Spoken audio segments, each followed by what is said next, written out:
Power on. The following is a presentation of the Sovryn Tech podcast feed.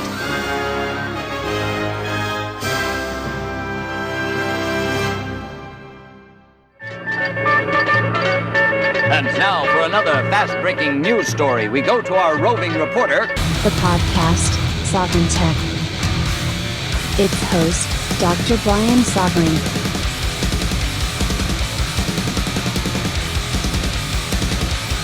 The tech giants tried to stop Sovryn Tech. They can't.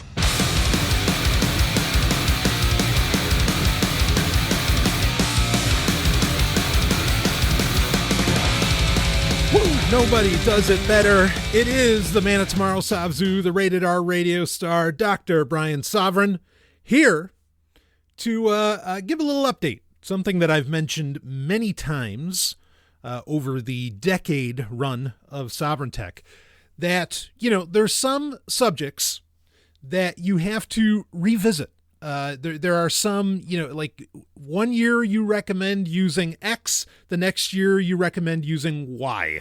Why? Because things change. The tech world is something that changes, by the nanosecond.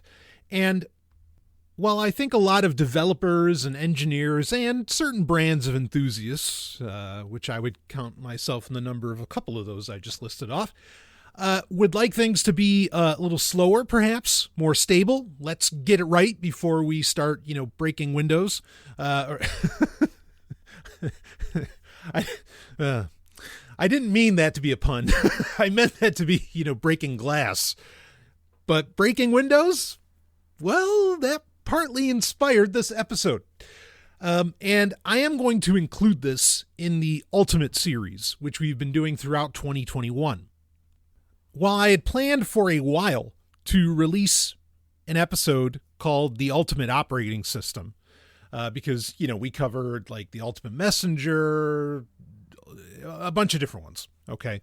I think that saying it's the Ultimate Operating System, boy, that's a tough one to call, right? Because everybody has different uses. So it's not like messaging where, okay, no, I need messaging that respects this and this and this and this about me.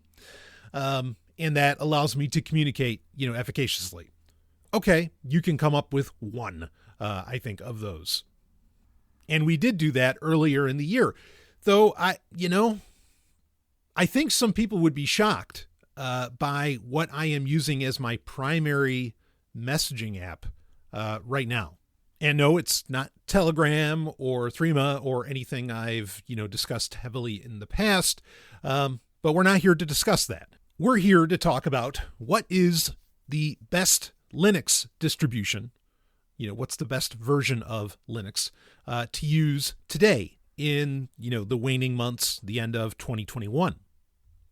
And this was inspired by a listener bringing up that, speaking of breaking windows, bringing up that they were really, really frustrated at, Microsoft with the Windows 11 home version for forcing you to have a Microsoft account and activate. It has to be connected online at first when you first start up Windows 11 to get into Windows 11, which is a new feature, even though as far as having a Microsoft account, Microsoft has been pushing hard for you to do that ever since, I want to say, like maybe later on in Windows 8, its life cycle. And certainly within Windows 10, you could still skip it, but it was like a little link at the bottom when you're doing the install to skip it. But they've wanted this for a while. I talked about this feature there have been 2 episodes where I've covered Windows 11 in 2021 in depth. And I talked about why I think they want that. Again, I had said that I didn't think it was nefarious. I think it had a lot more to do with they just want to track install numbers because that number, for whatever fucking reason, and it's been important to them since Windows 95, they really want to know how many devices have, Windows running on it. But certainly there could be nefarious aspects to it. I think that it's far simpler. What's going on there. Because I think it comes from the same attitude that some elements of Microsoft have, where they are, and this is true, for certain aspects of what you do in Windows 11, they are forcing you to use the Edge browser. I could put a link in the show notes if I think of it. I will, but this has been, rightly derided and discussed heavily, in the tech community, or which whatever that means. There's plenty of tech communities. It's not just one. But this has been heavily discussed because what the fuck? One of the big problems with Windows 11 that I think is absolutely like a legit complaint, and there's plenty of them, don't confuse me, is they make it very difficult for you to set your default apps, your default software to open whatever files or to do whatever action. And now it's gotten to the point where Microsoft has blatantly come out and said, no, there are just some things that we are going to force you when you open a link from said app or however, or whatever action, we are going to force you to open that in Edge. You don't have a choice. Fuck you. And I mean that to Microsoft. That's so like anti-competitive, anti-consumer. It's a mind-boggling attitude that speaks to a Microsoft of decades past, right? This is how Microsoft got its evil empire, moniker, in news cycles in the late 90s was these kinds of actions.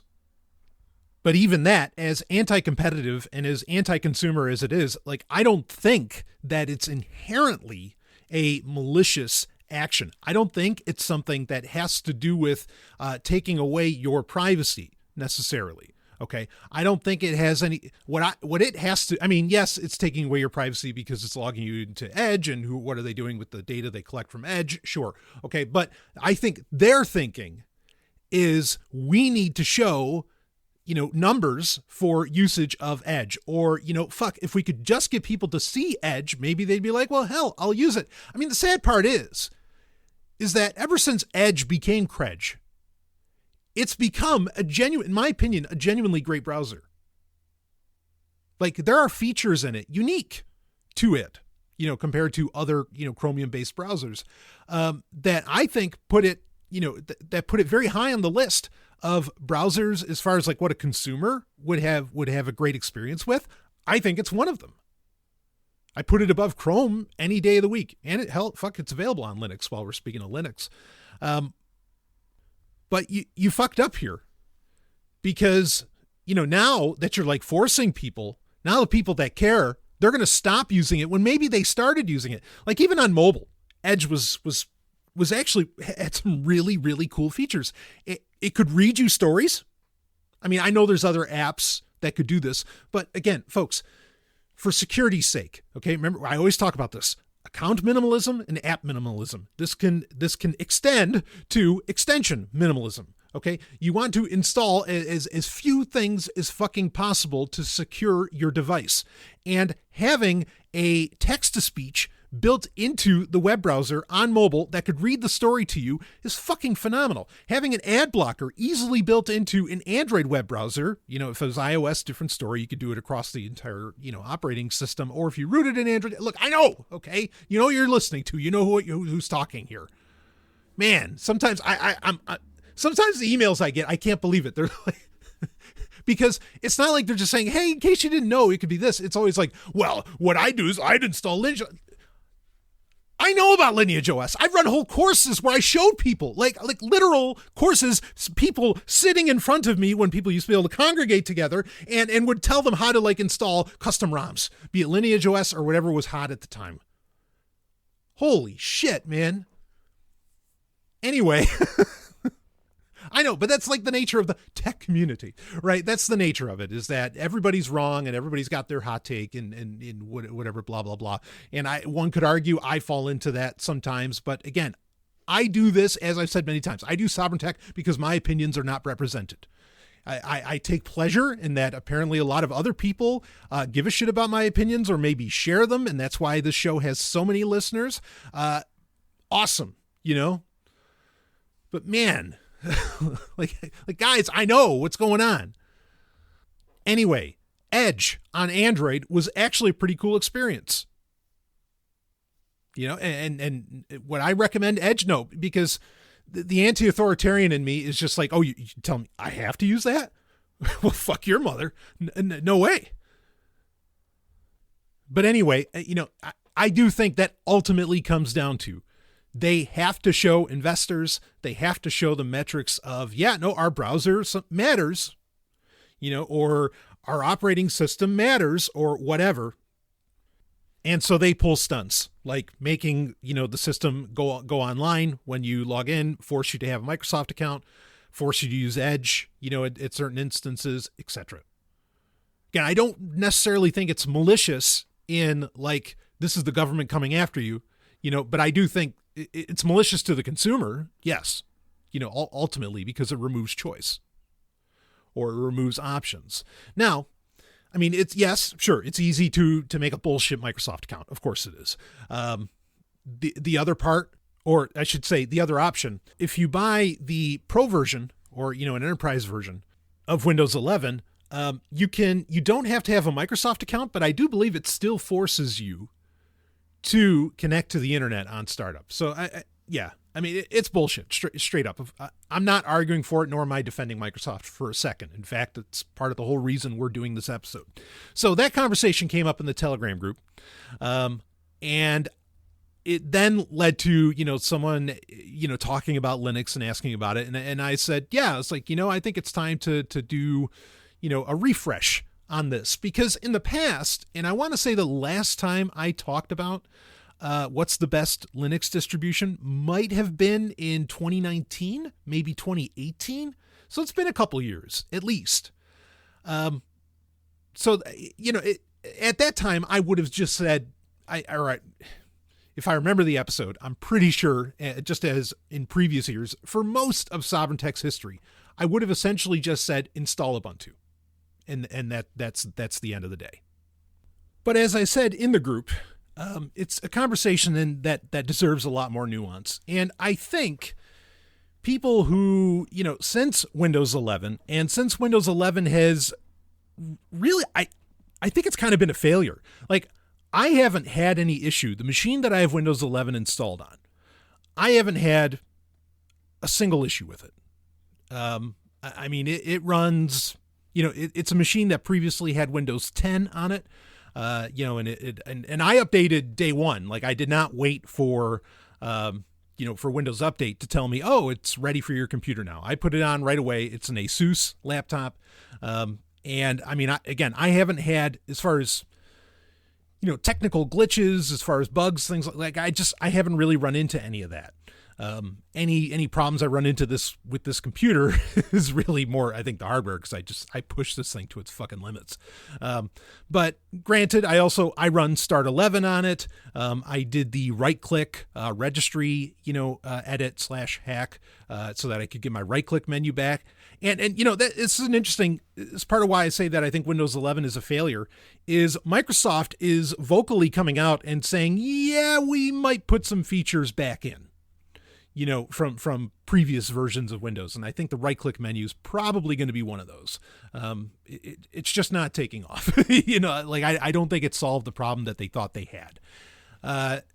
So I think there are other aspects that ultimately make Windows 11 a failure, but bottom line being, a lot of people are either A, not upgrading to it, or B, are looking to get away from it, certainly after Windows 10's security lifecycle ends, which I believe is 2025.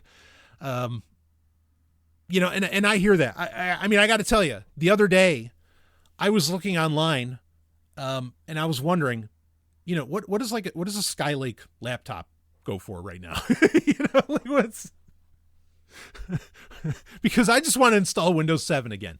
And I'm not saying fuck the security, I'm just saying that I'll deal with it. I'll be extra careful, okay, with this computer. And, for me, getting online isn't even like a big deal. I download a lot, but I don't work. Okay, for me personally, I mean, for the work that I do, in varying capacities, consultant capacities and, and PR capacities and whatever else, different story. Yes. Okay. I do use services that are online, for that. But for me personally, I don't use, like the web browser just doesn't come into the equation. Other than, I will use it to go to, 5, 6 sites that I regularly go to every day to download stuff. And that's it. Yeah, I use my web browser to connect to my NAS, and I do a lot of work on my NAS, like office style stuff and everything. But that's it, right? Like, I don't really need a web browser. Okay. And I would go so far as to say that if the bulk of what you do is online and in a web browser, you're not really using a computer. Okay. Like, what's the point? Anyway, I guess I'm old. I'm 40. I'm old. That must be it. I guess, I come from a time before web browsers, before, like I even had a modem. And, I could still spend all day on a computer without an internet connection. And I would not get bored. And it wasn't because I was young. It's because I was doing shit on the computer. It's why the computer has the power that it has, to do it on the computer. Again, I'm old.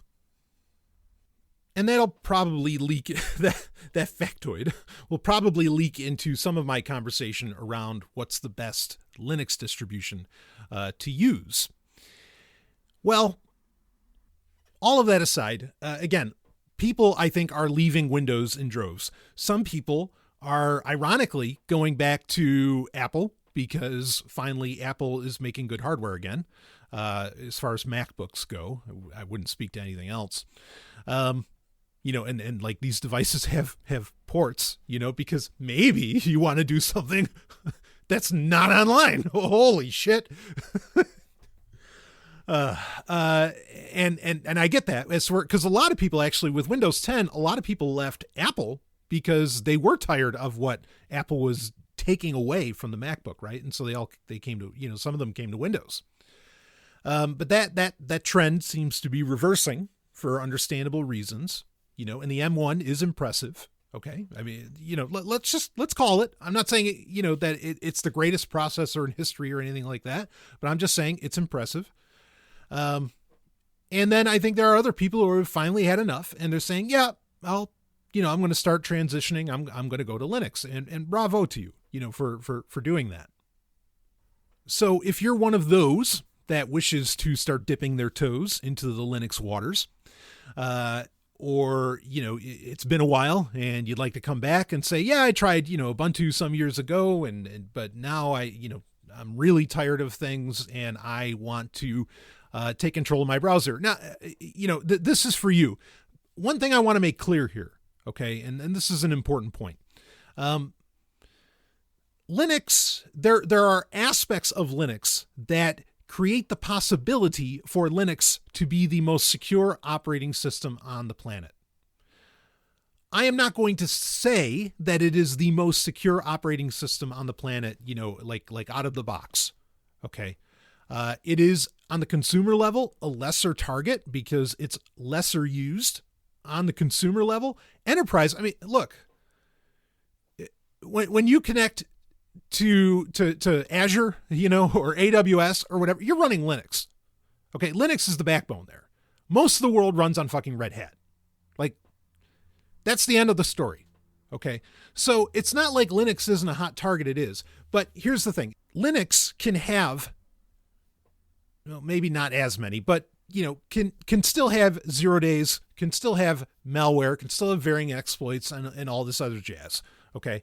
I don't really agree with the argument that, well, because it's lesser used, that's why it's a lesser target, because again, it's just not true. Like, no, Linux is everywhere. Okay. It's widely used. Most people who are on a Windows laptop or on, a Mac are connecting to Linux and effectively using Linux all day long. So like, I just, that argument doesn't necessarily hold water. Would it become a little bit hotter if more consumers were using it, and then it might become of more interest to the everyday hacker. Yeah, I guess that could very well be true. I'm open to that. But then most people, okay, if your only concern is the everyday hacker, okay, like the person who, I don't know, like whatever, man in the middles or cracks into your system at Starbucks or something like that, whatever it is, okay, if you're worried about that run-of-the-mill person, that malicious actor, telling you to run Linux is not the solution. Okay. Because again, like Linux can still be susceptible to whatever that asshat wants to do. Like that's not security advice, is to install Linux. Installing Linux is more about you regaining control of your computer, which is designed to serve you, despite what the tech giants may think.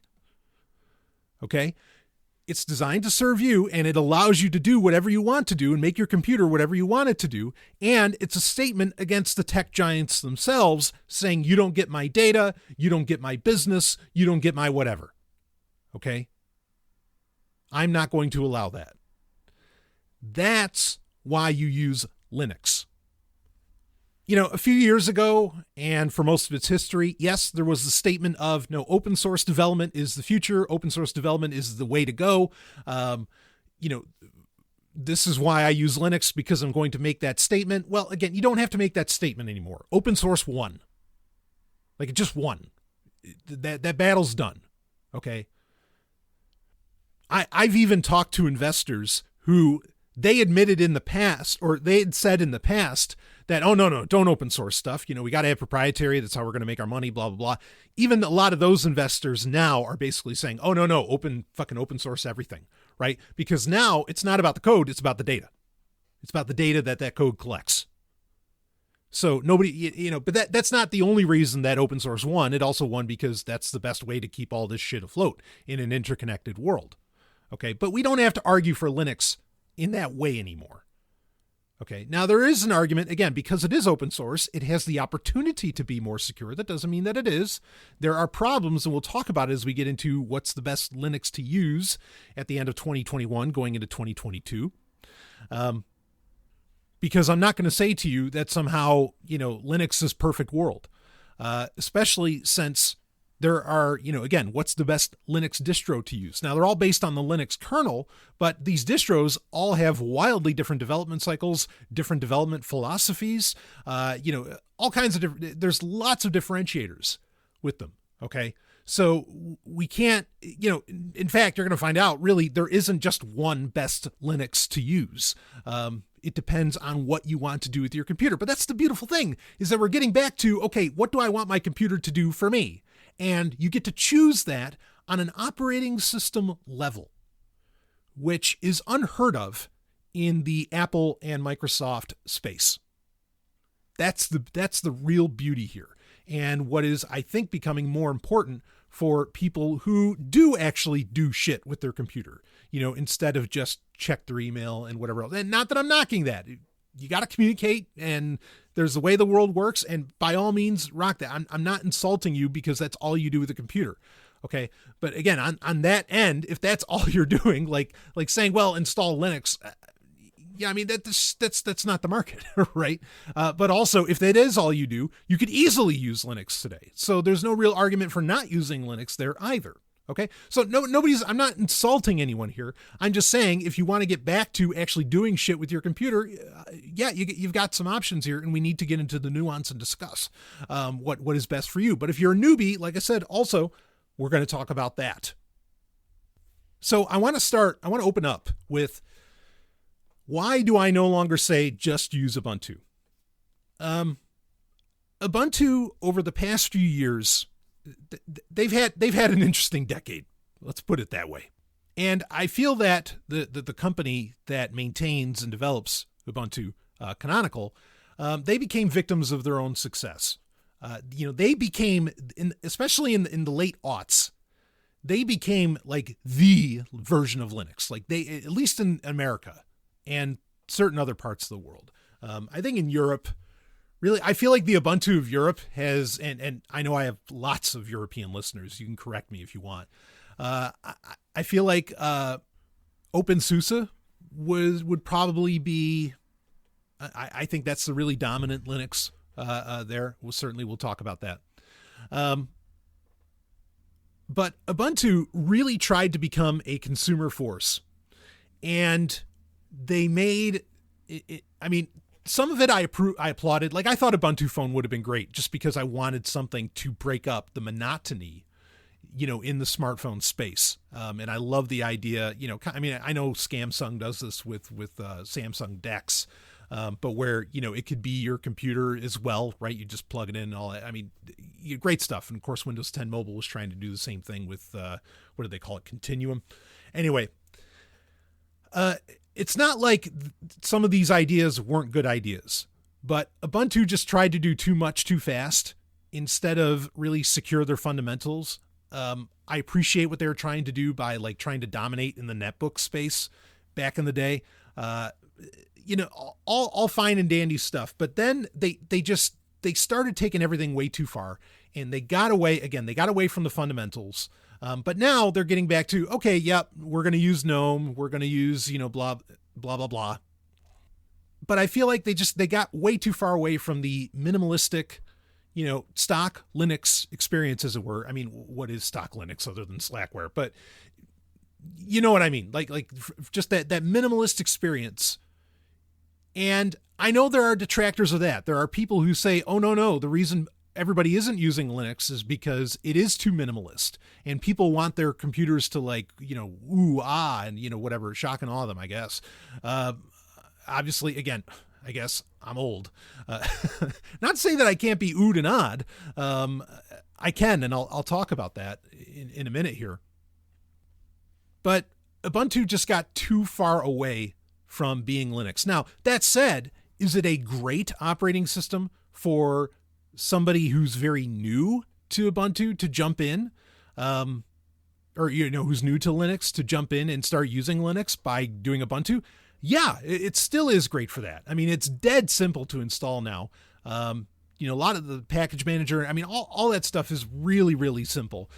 So I'm not really, I guess in a way I'm not arguing against it, but I think that there are better options for a few different reasons. I mean, another thing that I really love about Linux is, look, and this is kind of what I was speaking to earlier.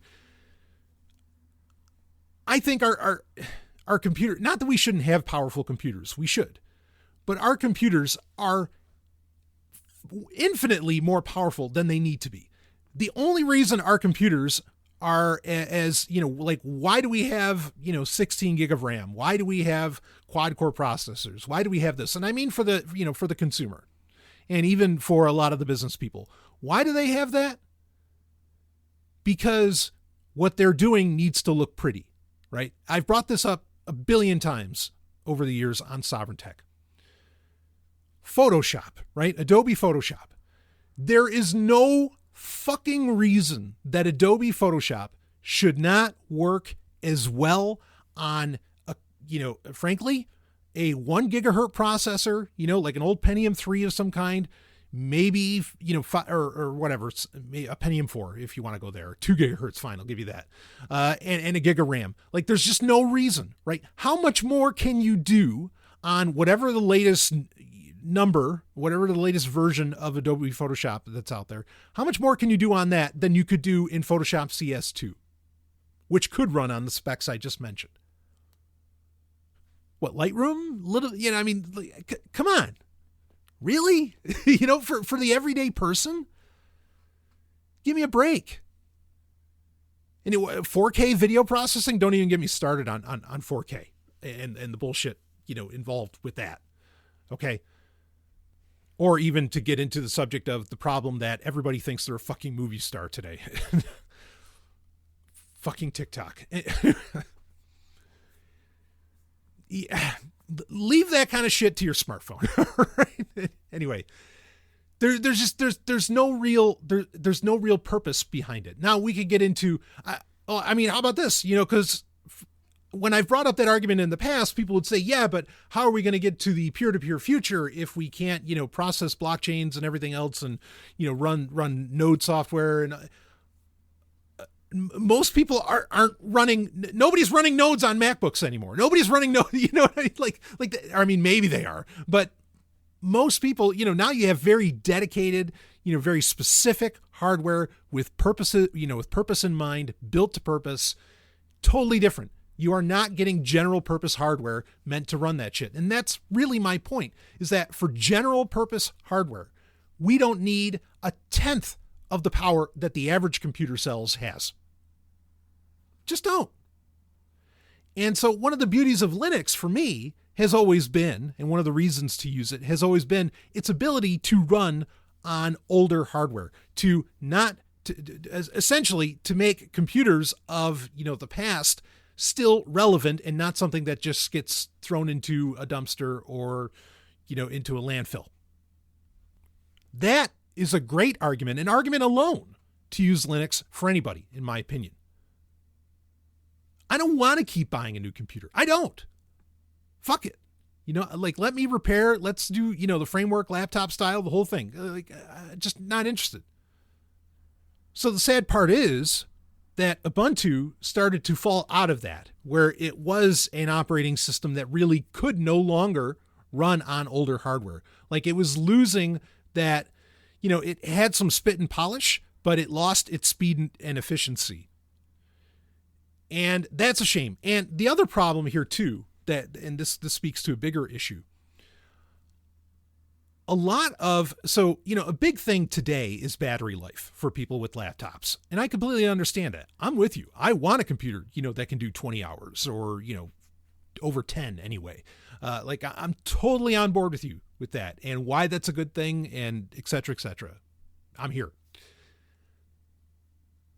Windows PCs, Windows laptops. Now, Mac, Apple, totally different story. Okay. Yeah. They make everything, work really synergistically, software and hardware, right?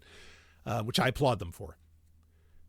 With, manufacturers like Asus, Acer, HP, whoever, that make, Windows machines.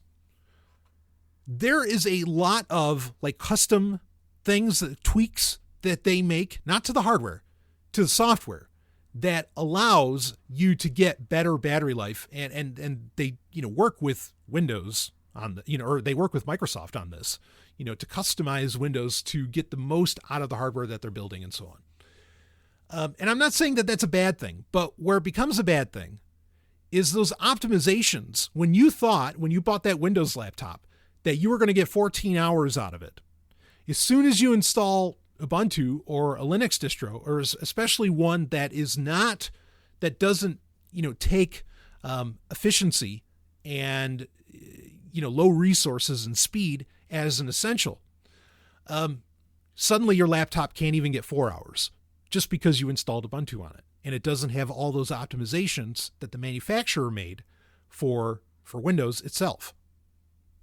And again, Ubuntu really went away from that. And even, frankly, even installing, using my favorite desktop environment for Linux to this day, and it's been this way forever, is XFCE, or what I've always called Crossface.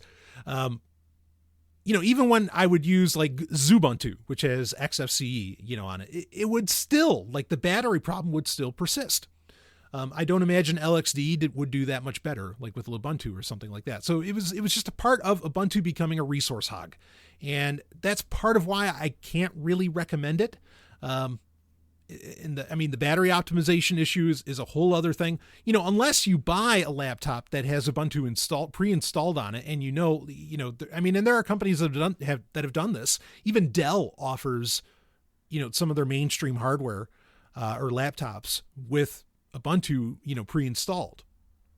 Then, again, the manufacturer is putting in those optimizations, then you can rock that. But otherwise, you run into problems. So, I guess the ultimate reason that I'm saying that I don't recommend Ubuntu straight up is it's just become a real resource hog. I feel like they're starting to scale back on that, switching back to GNOME, getting away from Unity and all that, is or whatever they called their custom desktop environment.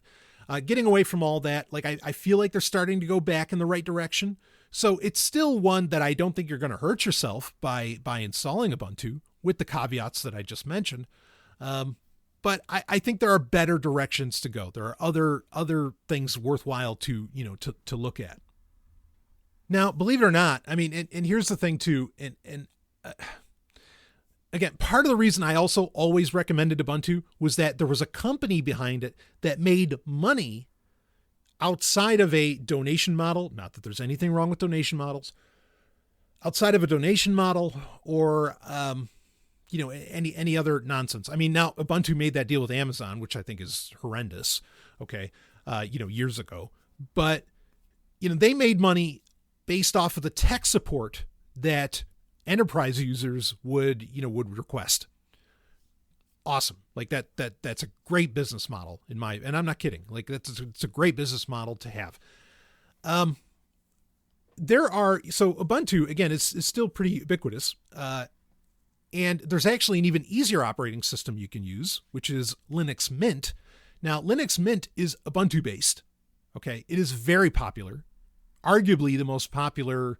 I mean, I don't know what distro watch would say right now, but it's still, I think, largely the most popular Linux operating system out there, or Linux distro out there.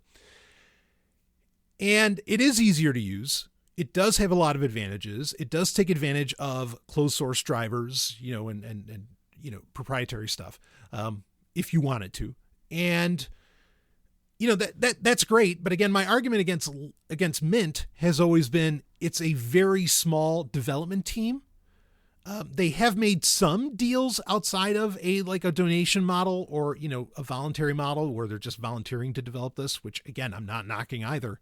And they do great work, but the small team has always made me sweat with them. But admittedly, for a large swath of hardware, in my opinion, you have the best chances of your hardware working, of everything, your trackpad, your, wireless, chip, everything is going to probably, you have your best chances, regardless of when the computer was made, of it working, but when you install Mint. So there's an advantage to that. Okay. If you're wondering, holy shit, is this, if I install Linux, is everything going to work? With Mint, you've got your best shot, in my opinion, of everything working, including if you have a dedicated graphics card of some kind. That said, gaming is still not, in my opinion, it's still not there 100% where I can say, yep, go ahead and throw away your Windows machine. If you care about gaming and, cause you can just use Linux. I still don't think we're at that point, but Mint is certainly, looking in that direction. There's others looking in that direction. I'll talk about that.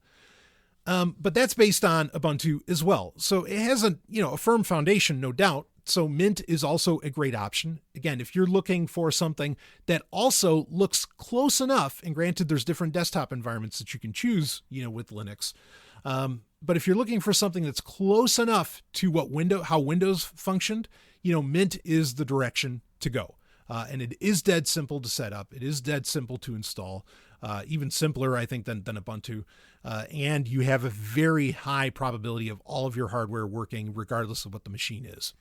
So, whatever model laptop you're using. So, Mint, I will recommend. My only reservation continues to be the very small development community around it. Something that used to be advantageous with Ubuntu was the community where you could easily find answers on the internet. Okay, how do I do this? If you didn't have any fucking clue how to use Linux, how do I do this? You could probably find the answer with a quick internet search for Ubuntu, more so than any other Linux distribution. That's really no longer true. I feel like every Linux distro essentially has some kind of, rabid community around it, and you can find the answer that you're looking for. Also because search engines have become far more powerful, but those answers are available out there. So even that doesn't stand in Ubuntu's favor. But Mint will generally circumvent all of that. Okay. That said, if you're a power user, I don't think that, and there's a lot of, I don't know, if you want to do some real nitty gritty shit and you want to, maybe you want to engage in some gray hat activities. How about that? We'll put it that way. I don't think Mint is for you. Okay. But we'll save that conversation for a little later. Now, there's another popular Ubuntu, and again, there's hundreds, literally hundreds of Linux distros out there. So obviously I couldn't begin to cover all of them, and I had no intention of doing so ever. But because most of them don't deserve the light of day, as hard work as gets done with them, you got to be careful, because a lot of these things are hobbies. And it's another reason why it's important to do this episode. So, and not just for the newbies, but also I think for, people who have been using Linux for a while, it's always good to get a refresher. And because recently I did a bit of a refresher, not on Linux in general, but just on different distros. And wow, did I come up with some interesting results. So the other option out there, popular option, that is Ubuntu based. And of course, Ubuntu is based on Debian, which is a fine option. Okay. If you want to rock Debian, very, very stable, very, very slow moving, conservative, as far as a computer philosophy, very conservative development team. And I love that. But there's Pop! OS. Now, Pop! OS is a version of Linux that is developed by a company called System 76. System 76 is probably they are like the Apple of Linux laptops. Okay. Very popular, very well done hardware. And they've had, as far as I can tell, tremendous success with their business model. And, if you want to buy a Linux laptop, should you go to System 76? Yeah, I don't think that hurts at all. I think that's a fine option. Now, they offer a custom version of Ubuntu called Pop! OS, which has really become its own Linux distro. And you can install it really on anything. You don't have to have just a System 76 computer for it to work. Pop! OS, I like more even than Mint. And granted, it has a smaller development team, and you can see it because sometimes there are weird bugs and crashes that I've experienced with it. But what I like about it is that its development and funding model is based around hardware. Okay. Like, they don't have to rely on donations or volunteers. Pop! OS gets developed and gets worked on and gets, updated and upgraded, etc., because it's based on the business model of selling their laptops. That's a great business model. Point being, Pop! OS isn't going anywhere. Okay. It's going to be around for a while, and it's gotten a lot more popular over the years, and it's only been around for a few years. Not like some Linux distros that have been around for, decades. And I think arguably it could be around longer than even, Linux Mint. Like, I'm more confident in the Pop! OS development team than I am in the Linux Mint team. So, just something to keep in mind. And now, granted, Pop! OS, I think still kind of falls prey. I mean, it's still fairly minimalist. Okay. But I still think it kind of falls prey to where it's trying to do some things that are meant to look slicker, and a little more pizzazz, like Ubuntu is going for. So that kind of bothers me. So really, I'm not recommending any, Ubuntu, there's really nothing I'm recommending here as far as Ubuntu based or Ubuntu itself.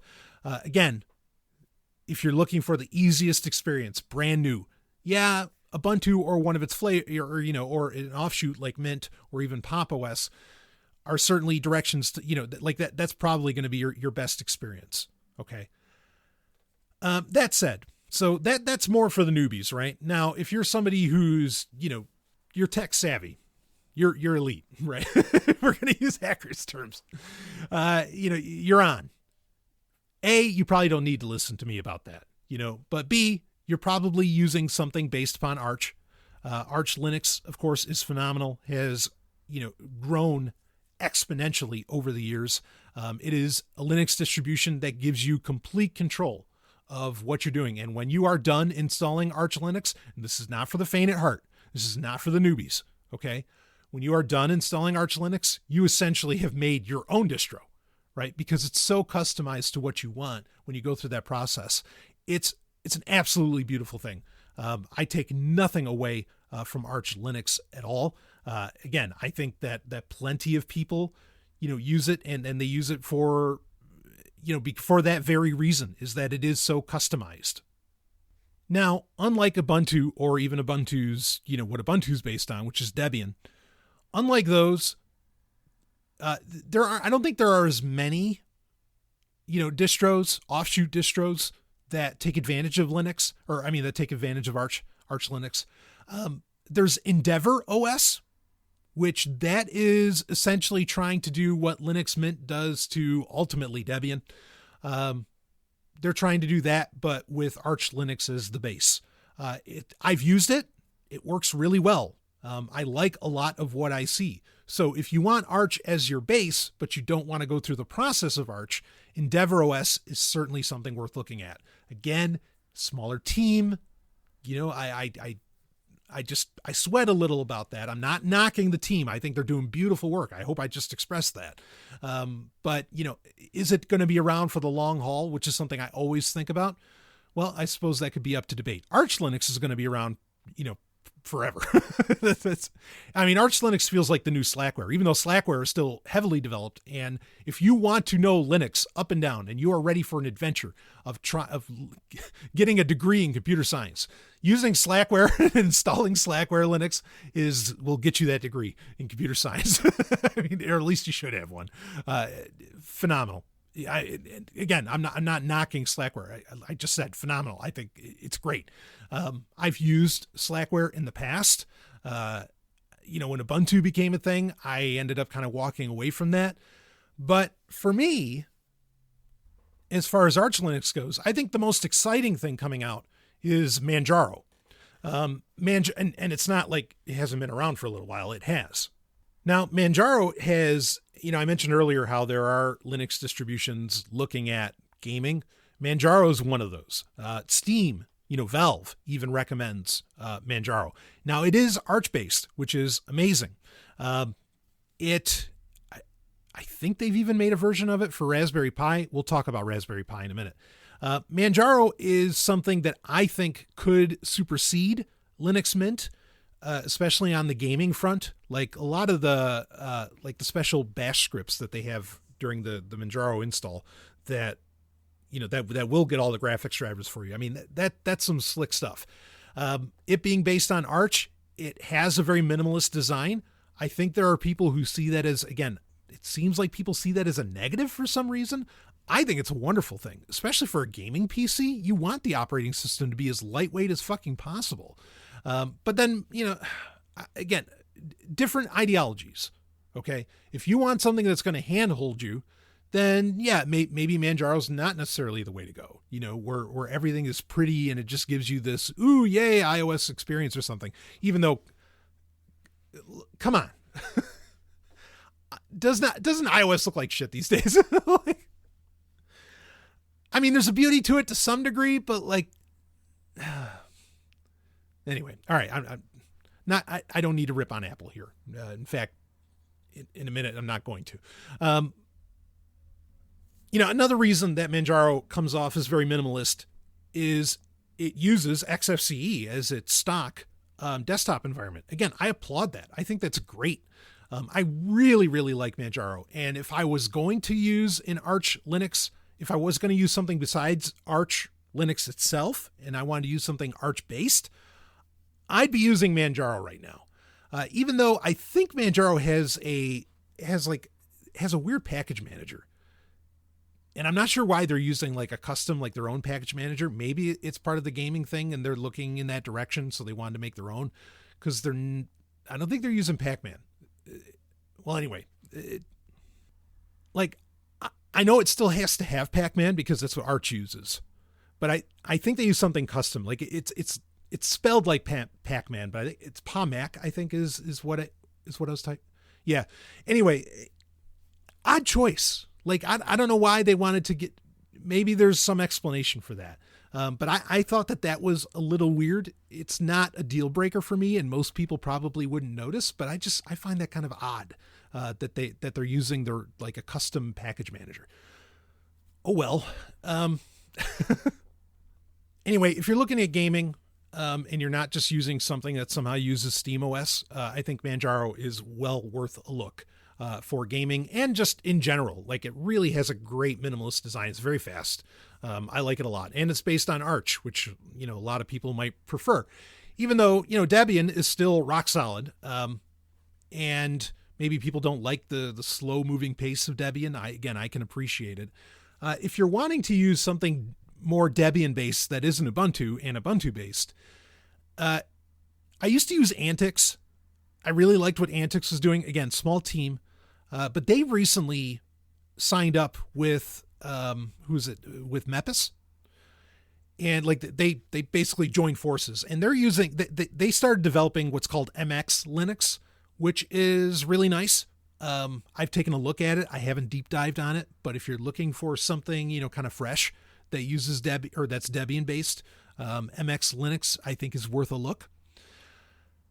But that's going to get, because this episode doesn't need to be too much terribly longer. We're going to get into privacy options and one other thing. But I want to talk about what I consider to be the elephant in the room. And no, not a Linux version that has an elephant as a symbol. Fedora. So Fedora is, Slackware was the first Linux I ever used, but Fedora was like the first Linux that I loved. Fedora, and part of the reason that I used Fedora so much was that Fedora was the only Linux at the time, we're talking like in the aughts here, that at the time supported PowerPC. So, I used to be an Apple fanboy. Again, I loved my G4 Cube. Loved it. Loved my iBook. Loved my iMac. All over it, baby. My iPod? Fuck, I still have an iPod. What are you talking about? Loved it. Okay? It's funny, too, when people think like, oh, I'm just constantly bashing Apple. I mean, yeah, and I'll jest and I'll say, it's like, well, of course I'm bashing Apple. I'll bash them all day long. But at the same time, like, no, believe me, I loved Apple. There was a time where like, yeah, fucking Apple, fucking right. Like Apple was putting the fucking logo on my car. I mean, the whole thing. So, you can't just levy at me the simple, oh, he hates Apple. No. There was a time where Apple was doing really cool shit. And well, anyway, I just don't think that time is here anymore. But that's why I really got into Fedora was because they, supported PowerPC, that architecture. And I stopped using Fedora. Eventually, like Ubuntu also came on the scene, and that really blew me away. I would end up using Fedora again, like when I moved to New Hampshire for a while. And then I slid back out because I was kind of supportive of what Ubuntu was doing. Again, they went too far. And also I can make a whole episode about BSD distributions, like Ghost BSD, which is awesome that's still in active development. I'm so excited for that. BSD is a whole other conversation that I'm not going to get into, but especially after the Snowden revelations, like I went hard on BSD, okay, and wasn't even necessarily using Linux so much. Everything for me, like anything that mattered, I was doing on OpenBSD. So that's kind of what happened there. Now, with version 35 that just came out of Fedora, and partly in preparation for this episode, I was like, let's see where Fedora's at as far as their workstation goes. And again, we're talking about, because we could get into a whole other conversation around, well, what if I want to run a server? What's the best Linux for that? Because those answers could be very different. Fedora is another one where it has a very active development community, but it is essentially funded by Red Hat. Okay, now Red Hat is owned by IBM. It's now owned by IBM. It used to run essentially on its own. Now, we talked about this when that acquisition was made, and there were a lot of people like, oh, holy shit, IBM's going to fuck this up. They're going to put bullshit in Fedora. They're going to do blah, blah, blah, blah, blah. And I came out and said, it's like, no, you know what? I don't think IBM's going to fuck with Red Hat. Because Red Hat is, it's so omnipresent. It's so like everywhere. You can't, if you do fuck with it, you're going to crash the planet. Forget about crashing a server. You're going to crash the whole goddamn planet if you fuck around with Red Hat. So in many ways, IBM buying Red Hat essentially just kept a constant influx, into Red Hat. And to this day, I still think that deal of buying Red Hat was just IBM wanting to get there before Google or Microsoft did, or maybe even Amazon. and they just wanted to try and stay relevant because it's the only thing that's making IBM relevant. I mean, other than, there's smart city initiatives, which I don't think are relevant to anybody, or at least they shouldn't be, but that's besides the point.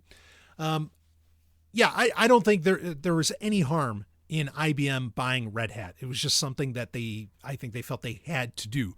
I don't know when conversations about Red Hat being for sale became a thing, but in many ways, I am happy that it's not Microsoft or Google that owns them. Not to say that IBM is some kind of golden child or anything like that. I wouldn't begin to suggest that, obviously.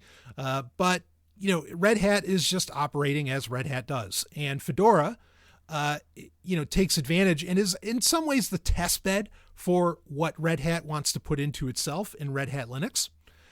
And I don't really have a problem with that because there's never, I don't run into bugs with Fedora. And let's be abundantly clear here about Fedora. Two things. One, I don't think it's the only operating system, but it is the top operating system out of maybe two or three that is essentially certified and required by NASA to be used. If you see, most of the time when you see a computer on the International Space Station or back when space shuttles were a thing, they were all using Fedora. When you go into NASA, a lot of times you are seeing environments, desktop, whatever, enterprise, and everything's running Fedora. You are not going to launch people into space, lives on the line, if you're using some kind of beta product. Okay. Fedora is not a beta product. I don't know how that rumor or how that nonsense idea started, but I've seen it around for many years. That's horseshit. Now, Fedora was where I think Fedora suffered and why it didn't take the dominant position that Ubuntu had, because again, it was getting funded by Red Hat, which is very successful on its own and has been forever, as long as Linux has been around, basically. The reason I think that it didn't dominate like Ubuntu did was what I talked about earlier, where in the early days of Ubuntu, coming into prominence, you had a tremendous community that could answer any question, and okay, how do I do this if you're new to Linux or new to Ubuntu in that sense? And you could always find that answer. Just a tremendous community, really passionate, kind people. Fedora didn't have that. And so because Fedora didn't have that, I think a lot of new, people who were perhaps newbies in, and we're all newbies at one point or another, myself included, but let's say newbies in the late aughts, they couldn't get the answers they needed for Fedora. And also there was certain software that would start supporting deb packages and not RPM packages like Fedora uses, that I think Fedora kind of got overlooked. And that's unfortunate. Because, Fedora was also the main distro for Linus Torvalds himself for a very long time. I think for most of the time that he's used Linux, most of that was on Fedora. I don't know that it still is, but in the past that was certainly true. So I installed version 35 of Fedora Workstation, which is, desktop, which is their desktop.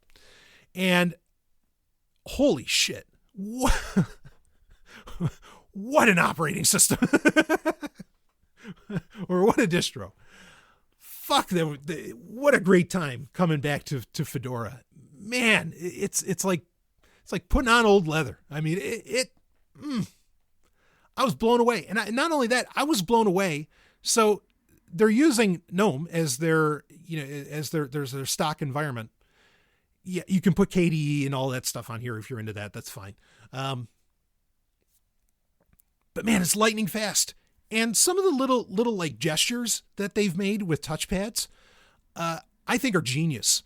Like the 3-finger gesture to just lift up and do the 30-foot view on the desktop. I know it's not the only operating system that does that, but it worked really well. And the 3-finger swiping between desktops, to different desktops, or workspaces, man, just little touches like that. Getting rid of, the start button essentially, and, just having some of these gestures, I thought it was genius. And it's the balls that Microsoft doesn't have, everything about it worked really well. And the other part too is that now, the whole deb RPM thing, that doesn't, with Flatpak, that shit doesn't matter anymore, right? Like everything's available everywhere now. And you can get answers very quickly, with Fedora. I think that's true for most Linux distros now. The community exists. The community that Ubuntu enjoyed exists for almost every distro now. So that's not even like something to levy against any Linux distro. So, but and I put this on a dual core, shitty little like Intel N4000 processor, dual core, 4 gig of RAM. Like on an eMMC drive. I put it on this shitty little Asus laptop, a $200 jobber, and it ran like lightning, man. I was just blown away at how slick of an experience that was, and how easy it was to get shit done on that, to get work done on that, on the computer, not in the web browser, on the computer, and how fast it all ran. I was blown away. And I don't think, this is the other thing. Like, I think Fedora is now at the stage, at least with version 35, it's now at the stage where I think anybody can install that and use it. Like newbies, whoever can jump on that. And, to get used to, especially if you're looking for a career in computers at all. And I know I have some younger listeners too. If you're looking to get a career in the tech world, understanding Fedora is in some ways understanding Red Hat. And like I said, Red Hat's everywhere.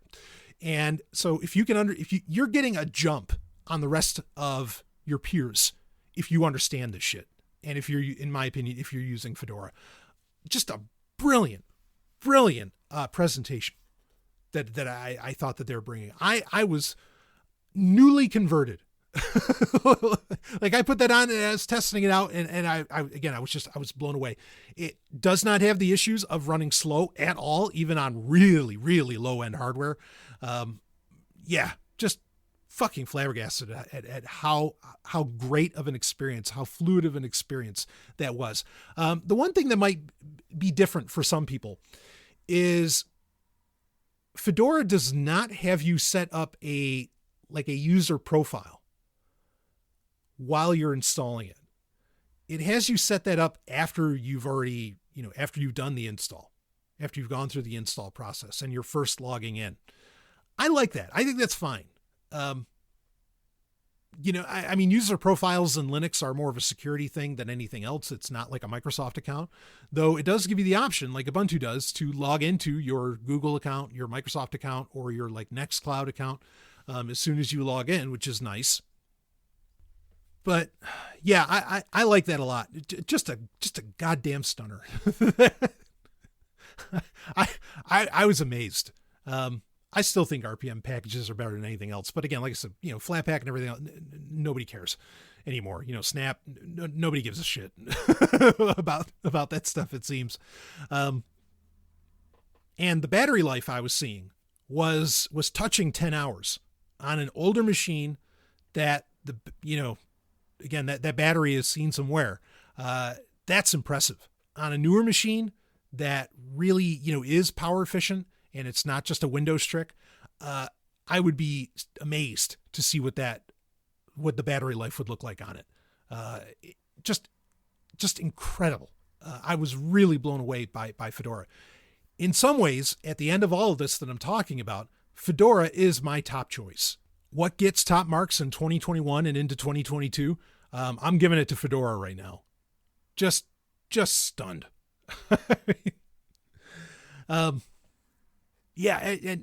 Again, of course, my, what are my criteria? How well does it run? Like say on lower end hardware, that might not be the same criteria for you. Fedora can do gaming now. Like actually, when you go into its package manager, Steam is right there, in its software store, right? So you can install Steam right away. Steam, always kind of like low key worked with Fedora. It's just, they never really made it official. But now for all intents and purposes, it is. I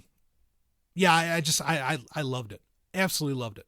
Now there's a couple other subjects I want to get into. Okay. So Fedora is essentially my top choice. However, if you're looking to have a very, very security hardened, privacy centric operating system we're going to talk about Tails and we're going to talk about Cubes OS. These are still wonderful, perfectly fine, like absolutely use these if you want to. If you want the most in privacy and security, you are going to use either Tails or Cubes OS. Cubes OS, I recommend buying hardware that has really been like customized and the install has been very customized to the hardware, like a Privacy Beast. That's actually the name of it. And some others that come with Cubes pre-installed. I really recommend going that route. But Cubes OS is not for the newbie. Cubes OS is for someone who has a good idea of what they're doing. And it's phenomenal. And it is the direction that I want to see operating systems go. Don't confuse me. Okay. It is not something that can run on low end hardware though. Okay. Like you need virtualization, you need lots of other things. So I love Cubes OS. At the end of the day, you could say I give it my top marks even over Fedora, but it's what is your mindset? What are you looking at? What are you looking to do and have? I would say, actually, real quick, I want to bring this up too. There are concerns like software that I've been using forever, Audacity. Audacity got bought out by another company, and that company is collecting metrics. Like this is definitely anti-privacy, is collecting metrics around Audacity usage and, maybe other things depending upon what's getting installed. I applaud most Linux distros and their software centers do not offer the version of Audacity after the company bought it. I think it's 2.3.01 or something like that. That was the last version before that other company started injecting their shit and started, pulling their bullshit. That's a real advantage. And I'm glad for that. There's no need to ever update Audacity. Frankly, after like version 2, there was no reason ever to update Audacity. Like it works brilliantly. You got dark mode even. Fuck. So that's something to keep in mind that I wanted to mention while talking about privacy, which I really liked, because when I went to go install it on that Fedora machine, it very specifically, brought up how this is the version pre, that buyout or that acquisition.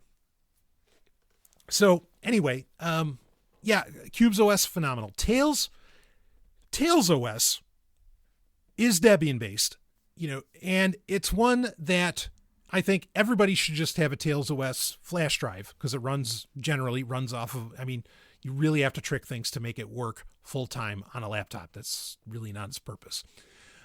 Tails OS is just a version of Linux that I think everybody should have. It's dead simple. Okay. There's nothing complex about it. It's not meant to be complex. It's just meant to get you connected to the Tor network, and have a more anonymous, computing experience that you can connect to any computer around you. Right. I've done so many episodes about Tails OS. I don't know that I want to get into a big conversation around it here, but Tails OS is still, under heavy development, beautiful development. Or it's still, developed, and there's new versions, regular release cycle, basically every month. It's phenomenal. So Cubes OS, Tails OS, great things to have in your arsenal. No doubt about that. So the other thing I want to talk about, maybe you're wanting to experiment with Linux and you're not wanting to redo your entire laptop. A Raspberry Pi is a fine thing if you want to experiment with Linux. Raspberry Pi, the little, $35 or however much they'll end up costing you at the end of the day, computers are wonderful little machines. I have one right next to me that I use often. A lot of distros, Ubuntu, even Manjaro, I think, and Fedora, they will have either community built or officially built versions for Raspberry Pi itself. Even with the Raspberry Pi 4 or the 4B plus the latest model that has 8 gig of RAM, even with that, some of these Linux distros run a little sluggish at times. And you're also limited on what software you can install because Raspberry Pi is ARM based, right? It's not, x64 architecture or x86, x64 architecture. So there is, of course, the Raspberry Pi Foundation. They make their own Linux distro called, Raspberry Pi Desktop now. I think it used to be Raspbian, but now they just call it Raspberry Pi Desktop. The only thing that annoys me with this is there is a 64-bit version of that out there that will take advantage of all 8 gig of RAM on the 4B Plus, but it's still in beta. You can run and I get it. They have to write so many new packages for it to work, with 64-bit, because everything was developed 32-bit. So I understand why they're going through that. I'm not knocking them, but yeah, Raspberry Pi Desktop is fine. Like if you want to get started on Linux, or if you just want an inexpensive computer, it's a great option to go with. It's a great way to experiment because it costs next to nothing. It's even cheaper than that Asus, what is it? The L203, which is L203MA, which is the one that I was testing Fedora on. I mean, it's even less expensive than that. So if you want to dip your toes, a Raspberry Pi is a great way to do that. And, it's a learning experience overall.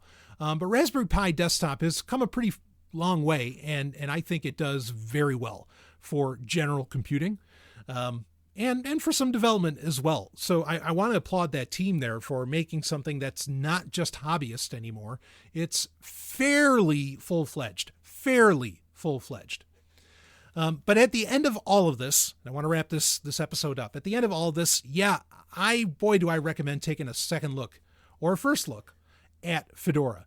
Even if you're a newbie, I think there's advantages to taking a look at Fedora. I cannot express how impressed I was with that. Granted, I have years and years and years and years and years of experience using Fedora. So, I am coming at it with that bias of knowing how to do things in it, but I also I feel that in my 10 years podcast experience, I know how to put on the mindset of a newbie, or somebody of the unfamiliar. And so I can look at it. Okay, how would this person think about it? That's kind of what I think is the spice of the Sovryn Tech show, is that I can, explain things to you in how you are going to experience it, not necessarily in how I experience it, though I certainly share that often enough as well. What does it mean to you, right? That's part of what I enjoy delivering, and according to people, that's what I do deliver. I really think anybody can pick up Fedora and run with it. I don't think I got to this earlier. Amazon is now basing their, what do they call it? AL 2022, their latest version, it's version 3 of their Linux, which runs, with AWS. That is now Fedora based, which I found to be surprising. Part of me wonders, if that has anything to do with Blue Origin, and they're going to space. And like I said, NASA has, for all intents and purposes, only really certified Fedora for use in space. End of the story. I mean, there have been Windows desktops up there, and that's terrifying. I mean, just the idea that aliens would see us using Windows, I get the shakes thinking about it. Because they're going to look down on our planet, and they'll see Microsoft and just go, should we grease them now?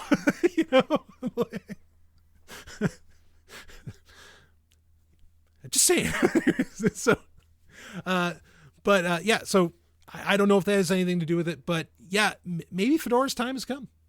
And I couldn't be more excited, because it's one, of course, that I'm also very familiar with.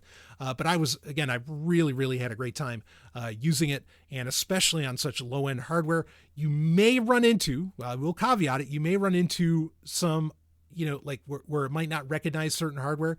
We talked about that earlier, that Linux Mint is probably your best bet if you're wondering about that. But I get the sense, if you have any machine that's 5 years and up, only 5 years old and anything newer, I think Fedora is going to do pretty well for you. So there's my recommendation. I'll put links in the show notes for all of these different distros, and we'll wrap this one up. And hey, let me know what you think. Send me an email, questions@sovryntech.com, or any way you want to get in contact with me. Let me know what you think, or if you disagree with me completely about Fedora. Boy, I'd love to hear that. So we'll wrap this one up, and I will see all of you on the other side.